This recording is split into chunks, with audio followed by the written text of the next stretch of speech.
Maagang nagising si Roman dahil balak niya magpunta sa sugar plantation ng araw na yon. Kagabi mag-aalas 12 na siyang dumating buhat sa Maynila. Napansin niyang walang Land Cruiser sa garahe kaya naisip niyang hindi malarating si Ivan. Inutusan niya si Manang Grace na dalhan siya ng kape sa terrace habang nagbabasya sila ng dyaryo. Nagkasalubong niya si Chingay na umakyat para kumuha ng mga labahin sa master's bedroom. Gabi na yata kayong dumating, senyor. Nakangating bati nito sa kanya. Ah, oo. Mag-alas 12 na, iha. Na-traffic kami sa C5. Ipaghahanda ako na po ba kayo ng almusal pagkakuha ko ng mga labahin? Mamaya na. Nagpakuha na lang muna ako ng kape kay Grace. Ituloy mo nang gagawin mo. Pagtalikod ni Chingay patungo sa master's bedroom, siya naman pagsungaw ni Manang Grace mula sa hagdan. Pagkalapag ng tasa ng kape sa coffee table, pareho nilang narinig ang malakas sa boses ni Jade at parang umiiyak ito. Walang hiya ka? Bakit mo ito nagawa sa akin? Nagkatinginan sila ni Manang Grace. Napahinto rin si Chingay nakakalabas lang buhat sa master's bedroom. At dahil pare-pareho sila nagtaka at nag-alala, halos sabay-sabay din silang humangos papunta sa silid ng dalaga. Mabilis ang kilos ay tinulak ni Roman ang pintong hindi naman nakalak at nanlaki ang mga mata niya sa tumambad sa kanila. Nakatayo sa isang sulok si Jade. Kip-kip nitong kumot sa hubad na katawan. Si Ivan pupungas-pungas na bumangon sa kama. Tanging brief lamang ang suot nito. Isinobsob ni Jade ang mukha sa mga kamay at noon, humagulhol nang makita sila. Si Ivan naman maang nanalipat ang tingin sa kanila. Tila tuloy ang nagising ang diwa nito. What the hell is this all about, Ivan? Anong ginawa mo kay Jade? Galit na tanong niya rito. Pa, halatang naguguluhang sambit ito. Paano mo ipapaliwanag na nandito ka sa kwarto niya? I don't know. Hindi ko matandaan kung paano ako napunta rito. Kunot nung iling nito matapos hilahin ng bedsheet upang itakip sa nakaumbok na harap nito. Nalilitong nalipat ang tingin nito kay Jade. Halatang sinisikap itong alalahanin ang mga nangyari. Pagkaway iginala nito ang tingin sa buong silid at tapakon tingin nito sa mga damit na nagkalat sa sahig. Sa pagkapahiya sa ayos ni Ivan, agad na umalis sa tapat ng pinto, sinama ng Grace at Chingay. Ngunit nakita niya nag-usap ang mga mata ng mga ito. At may ideya siya kung anong tumatakbo sa isip ng mga ito, base sa nakitang tagpo sa loob ng silid. Magbihis ka, Jade. Pagkatapos mag-usap tayong tatlo. Tell me all about this. Maigting na utos niya. Isang matalim na tingin ang ipinukol niya kay Ivan. Maaga ho ako natulog kagabi, Papa Roman. Hindi halos lumabas sa lalamunan ni Jade ang mga salitang iyon habang nagpapaliwanag dito. Nanginginig ang boses niya. Hindi siya makatingin sa mag-ama na nakatayo malapit sa bintana sa loob ng study room. Masama kasi ang pakiramdam ko. Nagulat na lang ako nang magising ako para may nakadagan sa akin. Sinundan niya mga sinabi ng impit na pag-iyak. Narinig niya ang galit na buntong hiningang pinakawalan ng ama-amahan. Wala nangyari sa panlalaban ko dahil parang wala sa sarili sa Ivan. Lasing na lasing siya. Wala akong kalaban-laban sa lakas niya. Humikbi siya. Wait, wala ko natatandaan sa mga sinabi mo. Maraing tanggi ni Ivan. Pa, I didn't do anything. Don't tell me hindi mo rin alam kung paano ka napunta sa kwarto ni Jade. Umiling ito habang sinusuklay ang mga daliri sa buhok. Nakatingin lamang siya rito. Sa tingin niya ay pilit itong inaalala kung paano ito napunta sa silid niya. Yes, I was drunk last night. Pagkaway sabi nito. Inimbita ako ng grupo ng mga bagong kakilala. Naparami ang inom ko. Puro mataas ang alcohol content ng mga ininom namin pa. Hindi naman talaga ako hard drinker kaya siguro masyado akong tinablan. Inihatid ako ng mga kakilala ko rito. I couldn't remember what happened next. That's it. Sa sobrang kalasingan mo, hindi mo na alam kung anong pinagkakagawa mo. Pinasok na ng demonyong utak mo. Akala mo nasa States ka pa, na napakadaling kumuha ng babaeng makakapartner sa kama. Kaya don't tell me na wala kang ginawa. Pa, wag ka ng mga tuwiran, Ivan. Putol nito sa sinasabi ng anak. Hindi ko akalaing magagawa mo ang kalapastangan yun sa kanya. Ano lang iisipin ni na Grace at Chingay? Naku, makinupkup ko lang si Jade, hayaan ko na lang na pagsamantalan mo siya. Wag mo namang palabasing rapist ako, papa. Protesta ni Ivan. But you did it. Sasabihin ba ni Jade doon kung hindi totoo? Iiyak ba yan ng ganyan kung wala nangyari? Kung may relasyon sana kayo at gusto nyo rin ang ginawa mo, then walang problema. Pero hindi ganun eh. Nakita mo naman kung gaano kasakit sa kanya nangyari. Kaya kahit alam mo o hindi ang ginawa mo, ginusto mo o hindi ang nangyari, you have to face the consequence. What do you mean, Papa? Maang na tanong ni Ivan. Isipin mo kung anong dapat maging consequence sa ginawa mo. Hindi na gustong marinig ni Jade ang susunod, kaya umiyak siyang tumakbo palabas. Naiwan na mag-amang Roman at Ivan. Isang makahulugang tingin ang binigay ni Ivan sa papa niya. More or less alam na niyang iniisip ito. You are not talking of marriage, Papa? Sabi niya. Like what I've just said, itinuring ko rin siyang parang tunay na anak. Isa pa, pinagbilin siya sa akin ni Janet. Alam mo kung gaano kamahal ni Janet si Jade. Every time na nakikita ko siya, para nakikita ko si Janet. At ayokong isipin ngayon porke anak kita, kukonsintihin kita. You mean gusto mong pakasalan ko si Jade? Sa lubong ang mga kilin na reaksyon niya sa pinahihiwating nito. Hindi ba't yun lang naman ang dapat? No! Mabilis ang naging pagtutol ni Ivan. That's absurd, Papa. I can't marry her. I'm sure you're man enough to face the consequences of what you did. Hindi naman ako nakasisigurong ginawa ko ang sinabi niya, Papa. At anong gusto mong palabasin? Nagfa-fabricate ng kwento si Jade? Mataas ang boses ng kanyang ama. Obviously, hindi dito nagustuhan na nag-reaksyon niya. Hindi sa ganun, Papa. But how could you insist to me to face the consequence of something I was not even sure na ginawa ko nga? Pero paano mo nga ipapaliwanag ang lahat? Binuhat ka ni Jade papunta sa kwarto niya? Hinubaran ka niya, taghubad din siya? Saka tumabi sa'yo? Pagkatapos nag-iyak-iyakan siya? Do you think she was crazy para gawin yon? Hindi ko naman sinasabing ganun, Papa. Hindi pa pagkaanong kilala si Jade, Ivan. She is a good and decent woman. Nasa baybayan ko kung paano siyang pinalaki ni Janet na may mataas na respeto sa sarili at sa dignidad niya bilang babae. And you can just imagine kung paano niya dinaramdam ang ginawa mo. Pero Papa, how could I marry a woman I don't love? Hindi problema yun, Ivan. Hindi mahirap mahalin si Jade. No, Papa. Minsan na tayo nagkaroon ng gap, Ivan. Ginawa kong lahat para muling maayos ang relasyon natin bilang mag-ama. Kapag hindi mo pinakasalan si Jade, muli mo lang sisiraan ang relasyon natin. Napatiimbagang siya. Hindi niya kailangang magiging ganoon kadeterminado ang kanyang papa sa desisyon nitong dapat niyang pakasalan si Jade. Nang iwan siya nito sa study room, isang mahabang buntong hininga ang pinakawalan niya. Pilit niyang iniisa-isa sa isip ang mga nangyari. Hindi talaga niya maalalang may namagitan sa kanila na Jade. Ngunit sumobrang kalasingan niya kaya posibleng totoo ang kiniklaim nito na may nangyari sa kanila. Maaaring nagkamali siya ng pasok ng silid at dahil lasing siya masyado siya naging aggressive at nakalimot siya na mapatabi sa natutulog na sa Jade.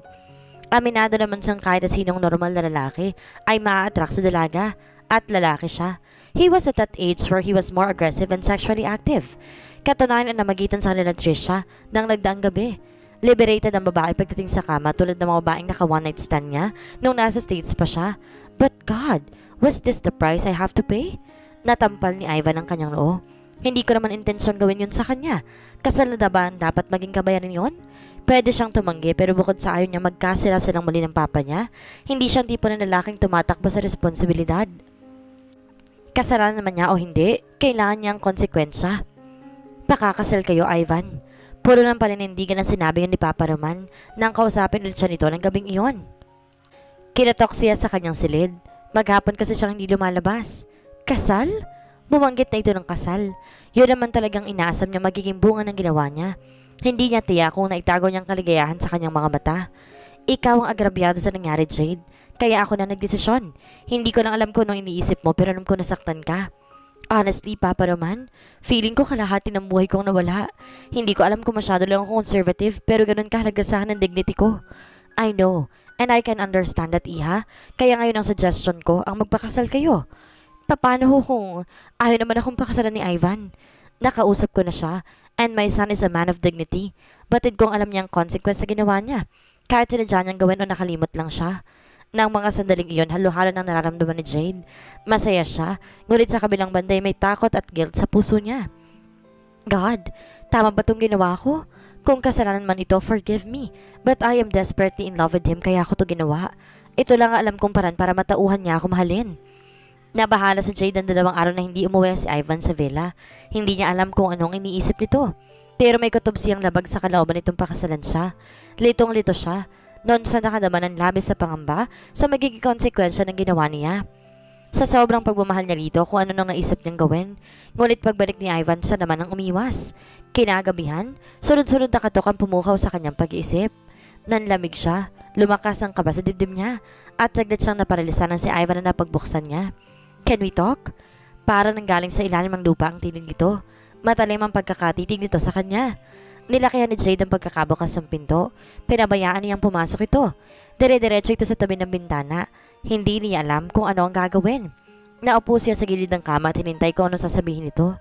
Did it really happen? Formal nitong tanong. Hindi agad siya nakasagot. Nalilito siya. Parang gusto niyang umatras. Subalit kung ngayon pa siya aaming wala naman talagang nangyari sa kanila, tiyak na lalo ito magagalit sa kanya. Siguradong magbabago rin ang pagtingin sa kanya ni Papa Roman. Bakit hindi ka makasagot, Jade? Yun lang naman ang gusto kong matiyak. Dagdag nito sa malamig na tinig. Sa labas ito ng bintana nakatingin. I really can't remember anything, kahit konti. Tila may bumara sa lalamunan niya. Hindi na niya napigilang maiyak. Kung sa bagay, naniniwala naman ako hindi mo kaya mag-fabricate ng kasinungalingan para lang mapilitan akong pakasalan ka. Impit na iyak pa rin ang sinagot niya. Prepare yourself. The civil wedding will be held this coming Friday. Walang emosyong patuloy nito. This coming Friday. Para magandang musika sa tenga ni Jade ang narinig. Sa darating na Biyernes, magiging Mrs. Ivan Lorenzo na siya. Hindi na yun pangarap na lamang para sa kanya. Pakiramdam ni Jade, panaginip lang ang mga nangyayari. Kasal na sila ni Ivan. Isang very private civil wedding ang tinaas sa Municipal Hall ng Kalaka. Isang mag-asawang kaibigan ni Papa naman ang inimbatan nito para maging ninong at ninang nila. Sa Villarreal Garden Hotel ginanap ang reception. Bukod sa ilang piling bisita, mga kasambahay at mga katiwala sa sugar plantation lamang ang naroon. Nagsimula siya makadama ng pangamba ng isa-isa na magpaano mga bisita na nagtuloy sa villa. Kasal na sila ni Ivan, ngunit bakit sa halip na tuwa, takot ang nararamdaman niya. Laro na nang mauna itong umakyat. Kanina pa siyang walang kibo. Pilit na pilit ang mga ngiti niya. Halatang napilitan lamang siyang pakasalan ako. Pinagbigyan lang niya si Papa Roman. Umakyat na rin siya sa itaas na makalis na ang lahat ng bisita. Akmang papasok na siya ng kanyang silid upang marinig ang boses ng ama-amahan na ngayon biyanan na niya. O, naliligaw ka yata ng bedroom na papasukan, iha. Sabi nito, hindi ba dapat ay doon ka na sa bedroom ni Ivan? Alanganin siya napangiti. O gusto mong si Ivan ang lumapit sa bedroom mo? Mas malaki ang kama niya at ikaw ang babae kaya ikaw ang dapat na magpasakop sa asawa mo. Yes, Papa Roman. Kaya lang baka maistorbo kong pagpapahinga ni Ivan. Nakangiting inakbayan siya nito. May karapatan ka na ngayong istorbohin siya. You are his wife. Gumanda ang pagkakangiti niya. Dahil dito'y lumakas ang loob niyang tama nga lang ang ginawa niya. Alam niyang hindi lamang siya natutuwa sa pagpapakasal nila ni Ivan, kundi pati na ito. Past 12 na ng gabi, ngunit naran pa rin si Jade sa silid niya. Hindi pa siya lumilipat sa kabilang silid. Baka tanggihan niya ako. Nangangambang naisip niya. Nang tumunog ang cellphone niya, saglit niyang kadlimutan ng pangamba. May text message siya mula kay Martin. Sa pagkakaanam ni Jade, nasa Maynila na naman ito. Nagulat siya sa mabasang mensahe. I terribly miss you, and now I'm certain I'm falling for you. Nailapit ni Jade sa dibdib ang cellphone. Formal nang naniligaw si Martin sa kanya.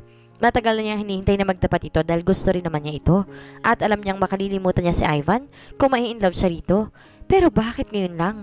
Kung sa bagay, hindi pa nga pala nito alam na nagpakasal na siya kay Ivan. Ngunit ano kaya kung ano nag-propose si Martin bago dumating si Ivan? Siguro wala siyang problema. Total wala rin naman siyang itulak kabigin kay Martin. Kaya lang mas malalim ang inukit na lugar ni Ivan sa puso niya. Hanggang sa unti-unti siyang hilahin ng antok, ayon ang iniisip niya. At sa lahat ng bagong kasal, siya nag-iisa sa silid at nakakulong ng una ng kayakap. Kagigising lang ni Jade na makasalubong niya si Jingay na may dalang panglinis at papasok sa silid niya. Jade? Akala ko doon ka natulog sa kwarto ng asawa mo. Nagtatakang talong nito. Lungkot ang pumalit na ekspresyon sa mukha ni Jade habang hawak ang doorknob. Nakakita ka na mag-asawang sa first night pa lang nila, maghiwalay na ng kwarto? Talong din ang sinagot niya rito. Nakakaunawang marahan itong tumango. Bakit? Naduwag akong lumipat sa kwarto niya kagabi. Bakit hindi siyang lumipat sa kwarto mo? Isang kibit ng balikat ang sinagot niya. Alam mo, Jade, ako nag-aalala para sa'yo. Baka sarap na maging masaya ka dahil nakasal ka na sa man of your dreams, mas lalo ka lang masaktan. Hindi nga ako halos nakatulog kagabi sa kaiisip. Parang mali ang mga nangyayari. I mean, ang bilis ng mga pangyayari at para ako nawala sa sarili. Hindi ako nakapag-isip ng tama. Kapag sobrang in love ka pala, mahina lang ang boses ng isip. Mas malakas ang heartbeat. Hay nako, sobrang love nga. Sana lang tama mga nangyari. Wish ko lang sa'yo ma-inlove agad si Ivan sa'yo. Napapansin ko naman na attracted din siya sa'yo. Baka nakakahiyaan lang niyang aminin sa'yo. Hindi kanya pakakasalan kung wala siyang feeling sa'yo. Napangiti si Jade sa sinabi nito. Nabuhayan siya na loob. Baka nga may kaunting attraction nararamdaman si Ivan para sa kanya. Kaya ito pumayag na pakasalan siya. At ang kaunting feeling sa'yo ng palagawin mo. Udyok pa ni Chingay sa kanya. Kaya kung hindi siya lilipat dito sa kwarto mo, ikaw ang lumipat sa kwarto niya mamayang gabi at huwag kang papayag na walang mangyari. Baliw ka talaga, Chingay. Natatawang sabi ni Jade. Mas baliw ka lang sa akin. By the way, ang gwapo mong mister umalis. Ha? Saan kaya siya pupunta? Huwag kang mag-alala, hindi ka iiwan noon. Nagpunta sila na Senyor Roman sa sugar plantation. Kaya kung ako sa'yo, magluto ka na ng paborito niya. Diba, sabi nila, the easiest way to a man's heart is through his stomach. Tutulungan kita dahil di ka pa naman magaling magluto. Salamat sa suggestion mo, Chingay. Friend indeed ka talaga. Nagpasama siya rito sa lumabas sa Villarreal. Nagpunta sila sa fish port na malapit sa isla. Doon sila namili ng sariwang seafoods. Namiss ng gusto ni Ivan ng isda sa States. Nalaman niya ni Jade kay Manang Grace. Kaya nag-ihaw siya ng bangus at nagpisa siya ng dalag. Gumawa rin siya ng special sauce para sa inihaw at nagtimpla ng suka at paminta para sa pipino. Nagluto rin siya ng arroz valenciana na isda at pusit ang nilahok niya. Pagkatapos magluto, naisip niyang ayusin ang silid ni Ivan para mailipat niyang mga gamit niya roon. Pero bigla siya may naalala habang naglilipat. Kapag nagkasama sila ni Ivan sa isang silid, tiyak na may mangyayari sa kanila dahil igigiit itong karapatan sa kanya. At kapag nagkagano'y malalaman itong totoo, yon ang hindi niya naisip. God, bakit nga ba hindi ko naisip yon? Tiyak na magagalit siya kapag nalaman niyang pabagsak siyang naupo sa kama. May malaki pala siyang problema. Ngunit pagsisihan man niyang ginawa niyang kasinungalingan, paano pa niyang babaguhin o itatama iyon? Hapon na nang dumating ang mag-amang Roman at Ivan. Agad na ininit ni Jade ang mga niluto niya. Ngunit nakita niyang nagtuloy na sa itaas si Ivan. Nagpasya siyang dalhan na lamang ito ng pagkain sa silid. Bakit nagabala ka pa? Kumain kami ni Papa sa plantation. Malamig itong sabi nang pumasok siya dala ang tray ng pagkain ni handa niya. Saglit siyang hindi nakapagsalita pero hindi siya nagpakita ng disappointment. Sayang, masarap pa naman ang ginawa kong sauce para sa inihaw na bangus. Nakangiti pa niyang sabi. Pero hindi ko na ito ilalabas in case sa tayo tikman ng niluto ko o magutom ka ulit. Nakahanda na ito. Thanks. Anito habang kumukuha ng damit pambahay mula sa closet. Thanks. Kahit papaano pinalis niyo ang pagparamdam niya. Hindi man kainin ni Ivan ang niluto niya at least, pinasalamatan itong effort ng ipagluto ito. At mukhang nakakasilip na siya ng pag-asang matututunan din siya nitong mahalin. Halos magtatalon si Jade sa tuwa na makita niyang binawasan ni Ivan ang dala niyang pagkain. Ang ganda ng pagkakangiti ni Jade habang nilalabas ang tray mula sa silid nito. Kasalukuyan itong nasa study room. Magaan ang pakiramdam niya na magsalo-salo sila sa dinner. Balak mo pa rin bang ituloy ang novelty store mo, Jade? O sisa ng biyanan niya sa kanya? Sana, Papa Roman. Pero hindi ko naman ibibigay ang full-time ko roon. Kung kailangan ni Ivan ng tulong ko sa sugar plantation, tutulong ako. Tsaka ngayong may asawa na ako, priority ko na yon. I won't demand for your time. Don't worry. Maaga pa sagot ni Ivan. Do whatever you want to do and I will do my own business. Napalunok si Jade na rinig. Para na rin itong sinabi na wala pa rin silang pakailaman sa isa't isa kahit kasal na sila. Ngunit sa halip na ipakita ang pagdaramdam, tinago niyang sentimiento. Hindi siya dapat maging balat sibuyas. Alam niyang napilitan lamang si Ivan na pakasalan siya, kaya dapat na maging patient and understanding siya. Willing siya ang bigyan ng panahon si Ivan na makapag-adjust sa mga pangyayari na matanggap siya nito at mahalin. Dahil siguro sa kaligayahan niya ngayong kasal na sila, wala nang puwang pagdaramdam sa puso niya para dito. Nang gabing yon, daig pa ni Jade ang pusang hindi mapaanak. Gusto niyang mapakipiling sa Ivan sa gitna na malamig na gabi pero hindi niya tinuloy ang paglipat sa silid nito. Natatakot siya sa maaaring mangyari dahil doon naglock siya. Niyakap niya isang unan. Inipit niya nun ang larawan ni Ivan. Ginamit niyang kumot na nakabalot sa katawan nito nung gabi nagkamali itong pumasok ang silid niya. Nagsisimula na siyang dalawin ng antok na may narinig siyang mga yabag na papalapit sa silid niya. Kinutuban siya. Baka si Ivan. Bumangon siya. Nakinamdam. Maya-may nakita niyang gumalaw ang doorknob. Saglit lang yon. Narinig niyang papalayong mga yabag. Marahil nagbago ng isip ito nang malamang nakalakang pinto. Matutuwa ba siya sa isipin gusto nitong pumasok sa silid niya para makonsummate ang marriage nila? Kailangan umisip ako ng solusyon. Ayoko na magalit sa akin si Ivan. Hindi niya dapat malaman ang totoong ginawa ko. Kasalukuyan naghahanda si Jade ng breakfast na mag-ama nang bumaba si Ivan. Napalingon sa rito. Fresh na fresh itong tingnan sa all-white attire nito. 6-pocket shorts and t-shirt. Pakiramdam ni Jade lumabas ito mula sa isang print ad commercial na isang bath soap. Mukhang napakabango nito. Bagamat lutang-lutang ang masculinity at strong personality nito. Kahit lagi itong formal at tipong suplado, lalo siyang na-inlove dito sa pagdaraan ng mga araw. Agad niyang binawi ang tingin. Hindi niya magawang salubungin na matiim nitong titig sa kanya na pakiramdam niya yung nanunumbat. O paranoid lang siya dahil sinasalakay siya ng guilt. Hindi ka ba sasama sa plantation, Iha? Tanong ng kanyang papa naman habang nag-aalmusal sila sa porch. Gusto ko sana sumama pero asikasuhin kong pagpapagawa ng store ko. Sinabi niya yun hindi nakatingin kay Ivan. Bagamat nasilip niya mula sa sulok ng kanyang mga mata na nakatitig ito sa kanya. Well, ikaw ang bahala. Pakling ng kanyang biyanan. Siguro kapag natapos ko na i-familiarize si Ivan sa pasikot-sikot sa plantation, matutulungan ka na niya sa business mo. Papa, wala akong kahilig-hilig sa business. I don't think I can help her in any way. Mabilis sa sarag ni Ivan. Alam niya ang intensyon ng kanyang papa naman ay ang mapaglapit sila mag-asawa. Ngunit tahasang sumasangga si Ivan. Malaking bagay mabigyan mo ng moral support ng asawa mo sa bagong business na itatayo niya, iho. Well, I'll try. Matabang na pakli nito. Hindi na siya nagangat sa ulo dahil ayaw niyang makita ng mga ito ang pagdaramdam na gumuhit sa kanyang mukha. Tanghali na maalala niyang may invitation nga pala sila sa kasal ng isang gwapang villa owner, si Prince Montserrat at ng pamosong lawyer na si Velvet Labrador. Siya na lamang dumalo para i-represent ang magamang Lorenzo. As usual, dinumog na naman ng maraming bisita ang Villa Esperanza Island Village. Malapit nang matapos ang reception na ginanap sa clubhouse na lapitan niya mga bagong kasal. Binati niya mga ito at iniabot ang gift niya. Palabas na siya ng clubhouse na magkasalubong sila nang humahangong sa si Martin. Late na itong dumating. Napakasimpatiko nito sa suot na gray suit. Iiwas sana sa Jade rito, ngunit huli na. Nakita na siya nito. Tila nagdinging ang mga matang pinagmastan siya nito. Isang body-fitting beige, light peach ang suot niya. At syempre fully made up siya dahil formal ang okasyon. I was trying to call you up this past few days habang nasa Maynila ako. Sabi nito. Pero hindi mo ako sinasagot. Iniiwasan mo ba ako, Jade? No, of course not. May problema ba? Nagalit ka ba sa mga text messages ko sa'yo lately? Don't worry. I won't go for a text relationship. Kaya lang mas matapang ako manligaw sa text. Natawa ito, pero siya ay napayoko. Gusto niyang sabihin dito nagpakasal na siya 3 days ago. Ngunit bago pa niya maibuk ang bibig, hawak na siya nito sa siko at tingin niya siya papunta sa pagdarausan na sa reception. Sumama na lamang siya rito. Naisip niya bakit pa siya magmumukmuk sa villa samantalang wala naman doon si Ivan. Pagkatapos sa reception, nagpalit pa rin si Martin na hindi ihatid siya para sa harap ng villa ng mga Lorenzo. Eksaktong pababa siya ng kotse nito, nagulat siya na makita si Ivan na nasa porch. Bago pa siya makaiwas sa kalanin na sa siko niya si Martin at sa pag-ibis niya mula sa kotse nito. Kumunot ang noo at nagdilema mukha ni Ivan, saka ito nagmamadaling umalis sa kinatatayuan at pumasok sa loob ng bahay.